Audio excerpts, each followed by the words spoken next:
Hola, hoy quiero presentarte un vídeo que hemos preparado sobre el alcohol y el cerebro, en el cual se explican los efectos principales que tiene esta sustancia tóxica y adictiva en el funcionamiento del cerebro, cómo eso influye en el desarrollo de la conducta adictiva y cómo se puede revertir todo ese proceso dejando el alcohol atrás y siguiendo una terapia adecuada. Espero que lo disfrutes. Si tienes alguna duda, suscríbete al canal para seguir recibiendo vídeos como este. Puedes dejarme una pregunta en los comentarios o bien hacerlo a través de nuestra página web.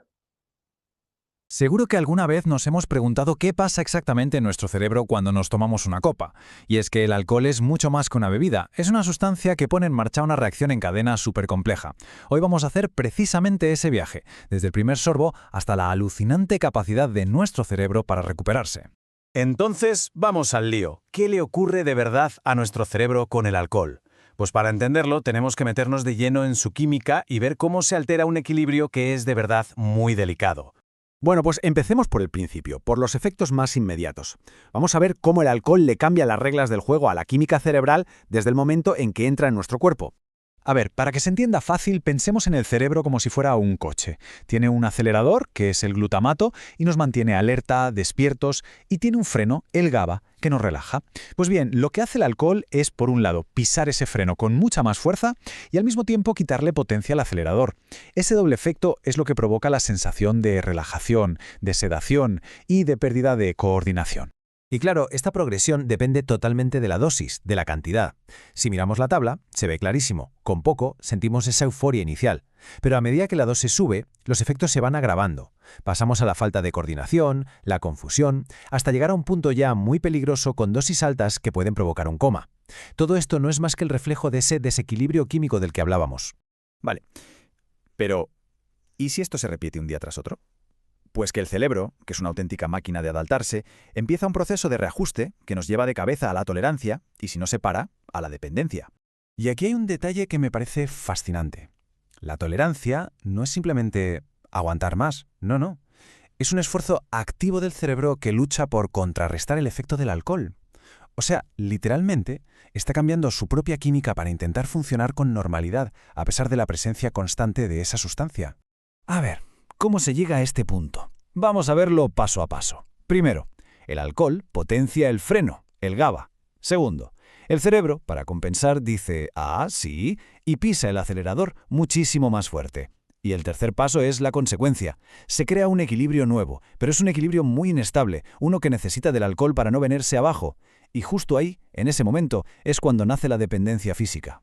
¿Y qué ocurre si de repente quitamos el alcohol de la ecuación? Pues imaginemos la escena. El freno artificial desaparece de golpe, pero el acelerador, que el cerebro había puesto a tope para compensar, sigue pisado a fondo. El resultado es un cerebro totalmente hiperactivo, revolucionado. Y de ahí vienen los síntomas de la abstinencia: ansiedad, taquicardias, convulsiones o el temido delirium tremens. Como vemos, no es una cuestión de voluntad, es la neuroquímica descontrolada. Todo este desequilibrio químico es el caldo de cultivo perfecto para la adicción. Y aquí, la ciencia moderna nos dice algo que es clave. La adicción no es un fallo moral ni una falta de voluntad, sino un trastorno en los circuitos de aprendizaje de nuestro cerebro. Esta idea es potentísima. Habla de usurpación, casi como un secuestro. El alcohol se apodera de los mismos circuitos que el cerebro usa para aprender cosas esenciales para sobrevivir, como buscar comida. Los secuestra y los pone a su servicio. Y el mecanismo de ese secuestro es más o menos así. El alcohol libera dopamina, creando placer. El cerebro, rápidamente, asocia el consumo a esa recompensa. Con el tiempo se crean memorias tan fuertes que la búsqueda de alcohol se vuelve automática, compulsiva y escapa al control consciente. Así que la conclusión es clara. La adicción no es una elección, es una enfermedad crónica del cerebro. Y como tal, hay que tratarla como un problema de salud pública, con un enfoque médico y, sobre todo, sin estigmas. Pero esta historia no acaba con la enfermedad, ni mucho menos. Ahora viene la parte más sorprendente y, la verdad, más esperanzadora: la increíble capacidad que tiene nuestro cerebro para recuperarse una vez que se frena el consumo. Este es el mensaje clave que nos da la ciencia hoy. A pesar de todo el daño que hemos descrito, el cerebro tiene una plasticidad alucinante. La recuperación no solo es que sea posible, es que es algo que podemos ver y medir. Esta línea de tiempo, que está basada en estudios de resonancias magnéticas, nos enseña el proceso. Y es que es alucinante. Fijaos, la recuperación empieza en apenas una semana. En el primer mes hay un aumento muy rápido y muy grande de la materia gris, o sea, de las neuronas. Y a partir de ahí, la recuperación sigue de forma más sostenida, reparando también la materia blanca, que son las conexiones entre esas neuronas. Este gráfico lo deja todavía más claro. El mayor pico, el sprint de recuperación de la materia gris, ocurre en el primer mes de abstinencia. Es una ventana de oportunidad increíble y desde luego un incentivo potentísimo para empejar ese camino. Y claro, que el cerebro se recupere no es solo algo que se ve en un escáner, se traduce en mejoras reales, en el día a día. Significa pensar más rápido, recordar mejor, tener más facilidad para planificar, para tomar buenas decisiones, en definitiva, para recuperar el control. Y saber todo esto no es solo teoría, no es una curiosidad científica.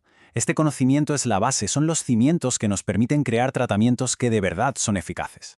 Esta cita del programa Victoria lo resume a la perfección. El objetivo no es luchar a ciegas, sino entender esas trampas mentales que la adicción ha creado en el cerebro para así poder desactivarlas con las herramientas psicológicas adecuadas. Un programa de ayuda que funciona se basa en estos pilares: entender por qué se recae, aprender a afrontar situaciones de riesgo, tener herramientas para gestionar ese deseo tan intenso de consumir y usar técnicas para manejar las emociones. Todo, como vemos, tiene su raíz en la ciencia del cerebro que hemos explicado. Y para terminar, nos queda esta reflexión. Sabiendo que el cerebro puede curarse, que el daño no tiene por qué ser permanente, ¿cómo cambia esto nuestra visión de la adicción? Pues lo cambia todo. La convierte no en una condena, sino en un desafío que se puede superar. Nos demuestra que la ciencia, unida a la voluntad, tiene el poder de reescribir por completo el guión de una vida.